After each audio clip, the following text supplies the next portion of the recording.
here at Mayhem.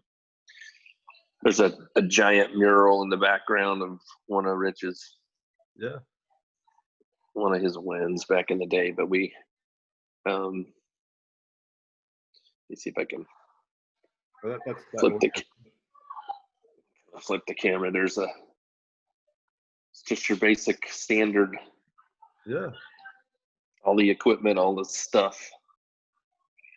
How'd you kind of find out about mindset, and how'd you kind of get connected to me and what's going on, just out of curiosity? Yeah. So through starting, I've had the gym now for about a year. And then you just try and get into different subjects of what people are maybe interested in. And like I survey a lot of my members, and a lot of people that we try and help is like 30 to maybe 30 plus to 40 plus. And a lot of that missing piece, it's not about how many reps, not about how much, not even maybe how they look, maybe more how they feel, but a lot to do with like their mental space. And myself, just getting your mindset right just fixes a lot of things when you get that right. And then I was just Googling more like if anyone in the CrossFit space had done any, just been touching on this area. And obviously you pretty much straight away. So Sure. And that's how, and obviously I follow, all your podcasts quite a bit, but I actually didn't know you. Now and again, I mentioned you're doing something on mindset, but I never really cottoned onto it. I wanted to actually do a podcast about mindset, and then I think can be really beneficial. I know people are wanting to know more on mindsets. It's like that sort of a missing piece, I think. Yeah, right on. Yeah, so that's how I came about that. Well, that's cool, man. I try to, anytime somebody wants to talk about this, I really try to make a point to, no matter who it is, period, in the story, to try to get in the conversation and be on the conversation and promote it, because that's obviously, I think it's important. I'm living for it. So yeah, well, I appreciate you coming on. It's awesome. Yeah. Right. So if we want to start, I think with my Zoom, I have like the free account, so it will cut me off at about, I think it's 40 minutes if we get that long. Cool. But yeah. All right. So tell me a little bit about yourself and your current health and fitness goals. So nothing about mindset yet, just a bit about where you're at. I think I love to compete and I love to work out. And so I have one of the coolest jobs on the planet. I get to hang out with some of the fittest people in the world, and I am not one of those fittest people in the world, but I get to be there every day. And I'm 52 years old now, and I pay close attention to my diet. I pay close attention to my blood work, and I love living life, and I love going hard. So all that's super important to me. And I guess the right word would be I'm intentional about all those things in every way. Perfect. So how many times a week would you train? Every time, I don't shoot, man. 15 times a week. I don't know. So you're like training twice a day? I train at least twice a day. Yeah. Wow. All right. That's pretty good. So how have you been during the COVID-19 times that we're currently going through? Because of my job here at CrossFit Mayhem, and I'm heavily involved in the media piece that goes on here, the podcast and the media piece. And so we were able to get an exemption. And so we've done, COVID, there's the silver lining to COVID is that we've been really able to focus on the business part of who we are and what we're doing. And then we've all got to work out a whole big bunch, and there's kind of a tight-knit group of people. So that hasn't really slowed us down any, to be honest. Yeah. Okay, perfect. So let's get into the mindset stuff. So I guess starting with like a really broad question, like what is mindset, or would you define mindset? Well, what I do is very different than what other people do in the mindset world. And I don't even like to use that term, actually. The only reason why I do is because it rhymed with mayhem. So I think that in general terms, anything that you're doing in business or you're doing in performance, any of those kinds of things in our own lives as people, The battleground is your mind. And it's so self-evident that it almost sounds stupid to even say. So I believe in, there's this emotional piece of who we are. And so I believe that emotions are something that we have to learn to manage, and that the critical thinking part of who we are, the neocortex part of our brain, it needs language. We have to create language. If it's not in language, it's not a tool. So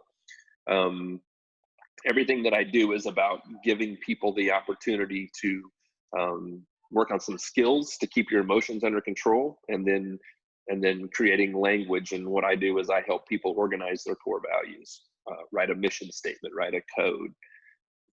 Everybody that's a mature, critical thinking human being is trying to make their most important choices and decisions based on their strongest beliefs.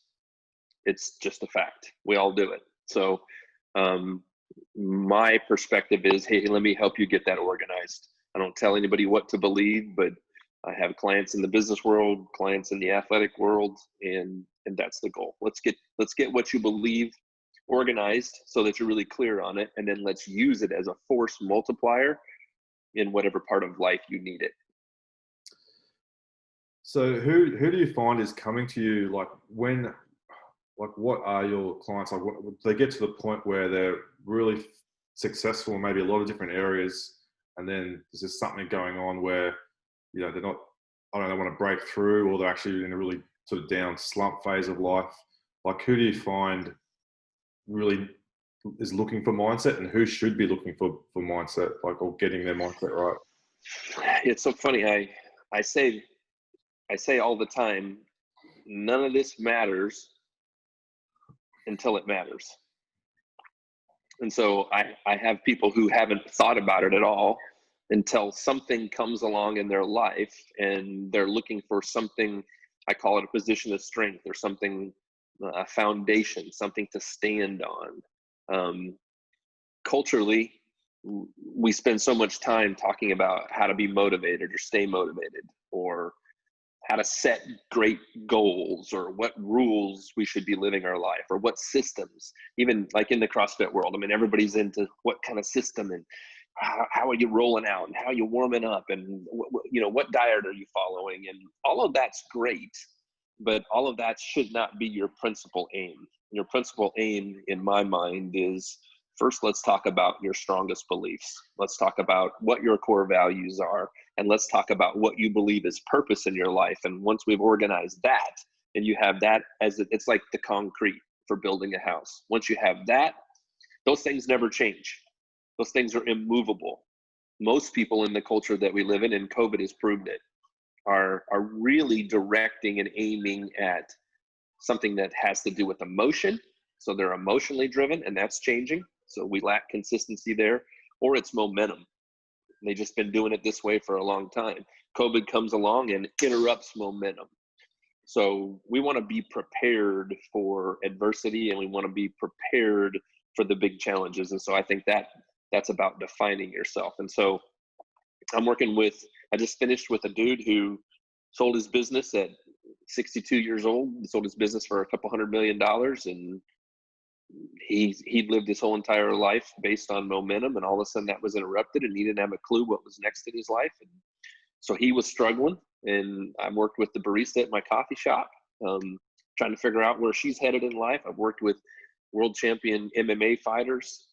So it's one of those things where it's just different for every person. Yeah, so I've seen you've also got that course, and is that more like a go through the course, and that's just a piece that you can do, not necessarily one-on-one with you, more in, I guess, a one-on-one coaching. It's more like you can just get the course. Like, I've had a look at it, and I haven't gone into it, and I reckon I want to do it. So like with the course, what would we get out of that? Like, so you start it, and sort of how long does it go for, and what's going to be the end sort of result of that? Yeah. we wanted to be able to make the course available to everybody, or we wanted to be able to make Mayhem Mindset available to everybody. So not everybody has the time or the resources to be able to have one-on-one coaching or something like that. So the online course gives you varying levels of buy-in, where you can go through the self-paced course and do it that way. And there's video and audio there, and then you have email access to me. And so you can work through the challenges of the chapters of the course and do the work to define yourself and write your own personal code. And then the other option is we do webinars. We do live webinars where groups of people have the opportunity, and I'll do a webinar and, interact with people through the webinar, which it's a little more of a personal way to touch it, reach out and check in each and every week. So the Mayhem Mindset is about defining yourself. I tell the story, like my wife left me. Had two little girls who were 3 and 5, and she left. She was having an affair with somebody else and divorced me and left. And I had been married to her just about 10 years and had known her most of my life since I was probably 7. And in that really tough time, I just didn't know where to go next. And it was the worst time of my life. And I just didn't know literally what to do next. And all the things that I thought maybe I believed in, they really weren't mine. The core values that I had in my life maybe were my dad's or somebody else's, but they weren't mine. And I had never really honestly needed them. Life had been pretty successful up to that spot. And so I put my girls to sleep one evening, and I popped in the movie Gladiator. I don't know if you've seen Gladiator with Russell Crowe. Many times. Yeah, this is way back in the VHS days, when we had videotapes. But I popped the movie in, and it was on the scene in the movie where Maximus is standing in front of Commodus, and he had the helmet on, and Commodus doesn't know that it's Maximus fighting on the Colosseum floor, and Commodus insists that Maximus take off the helmet. And then there's the classic scene where Maximus defines himself. My name is Maximus Aurelius Decimus Anoni. He says, "This is who I am. This is what I believe in, and this is what I'm going to do." And I'm literally depressed out of my brain on my couch, watching this movie, not knowing what to do next. And I said, you know what I'm going to do? I'm going to do what Maximus just said. I'm going to define myself, man. Who the hell am I? What do I believe in? I don't know, but I'm going to write it down and I'm going to figure it out. So it took me, 4 or 5 months, but every night I came home from work and began to journal, and I was a writer, and began to, okay, well, what's purpose in my life, and to sort through that. And then what are the things that I really honestly believe in? And I came up with 10 values that were mine, things that I believed in that represented my strengths, my emotional weaknesses, and then the ideals in my life, things I was aiming at. And then I just wrote my own personal mission statement to hold myself accountable. And I had a good friend of mine who was an artist draw a crest for me. So I had some sort of visual, and I tattooed it on my arm, and I called it the Strength and Honor Code after the movie. And I memorized it so that I could do what Maximus did. I could say, my name is, this is what I believe, and this is what I'm going to do. And every choice and decision from that moment after I defined myself, I filtered through my code, and my life started to straighten out. I never found myself in a spot where I couldn't get my emotions under control if I wanted to be accountable and be the man that I said I believed in, or that I believed I was supposed to be. And I held true to my values. And then I always knew what I was supposed to do after that. It was really easy to spend some time, filter through the values, compare it to purpose, and then I'd know where to go. So my life straightened out. I went back to volunteering at a high school. I had played football in college, and I thought I would go back and do that. And then I realized in that moment that I could help, instead of teaching tackling, and I could help these young men by maybe helping them figure out who they were and what they were supposed to do. And so that was the genesis of this whole thing. It never intended to be anything for anybody else. And over the years, it just grew. I ended up kind of having a private practice at a Starbucks coffee shop where dudes were coming in, and I wrote a little workbook based on what happened to me. just all the lessons that I had learned. And then I became a player development coach at a university, and then went out onto my own. And Rich Froning was a client of mine prior to being my partner. So it's just grown over the years. So Mayhem Mindset is not me telling somebody what to believe in, but it's an opportunity for you to face these challenges over a 13-week period and do your own writing and come up with your own code and your own set of core values. That's awesome. Yeah, like I've got all these questions in my mind, and you just sort of tick them off. So have you actually refined that over time? Like you established this, almost 20 years ago? Yeah.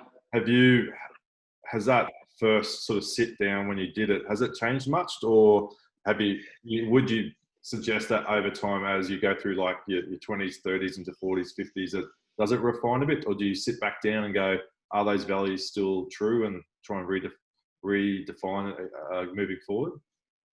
Yeah, that's a brilliant question. I think one of the major problems with this idea of values is that people, they don't continue to grow them, and they don't refine them, and they don't pay attention to them like they're living and like they're breathing. I go into locker rooms or boardrooms all the time where there's some mission statement or a list of core values somewhere, and nobody in the room even knows what they are, or even cares for that matter. They just become something that's on a wall, and that we want to avoid for sure. So I think for sure that, for example, family is one of my anchor values, the value of family. And it was prior to being married.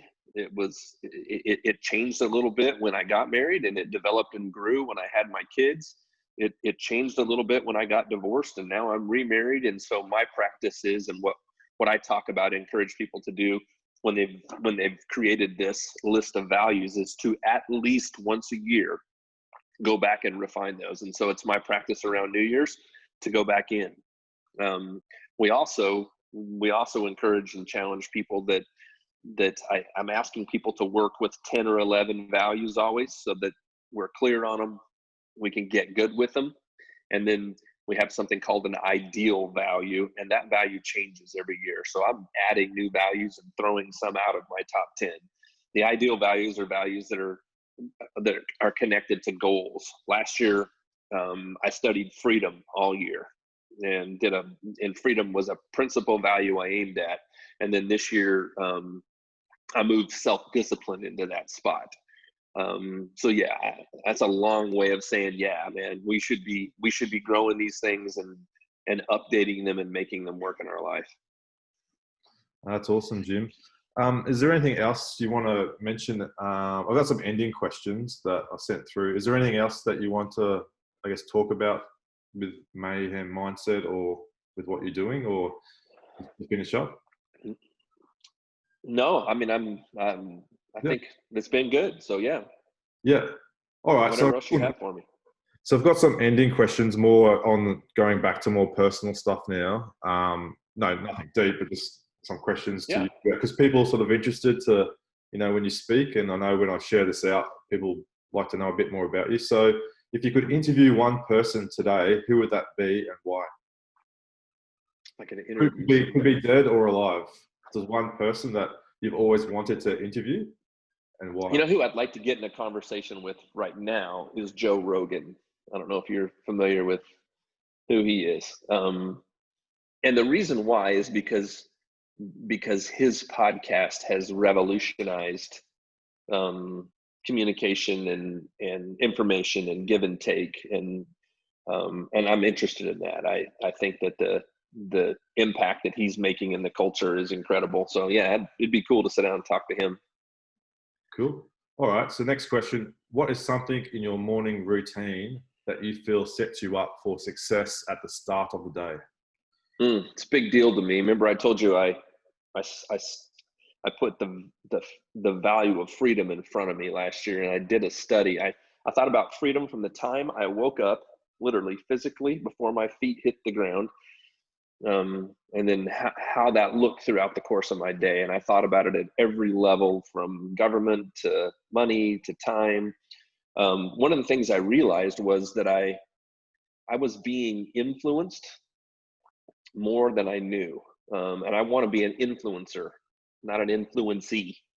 And so I began to be extremely careful. Whatever we put inside of in our eyes, whatever we see, whatever we listen to, we have to process. That's to be human. So I built in some time in the morning to make sure that I wasn't going to email or any sort of social media.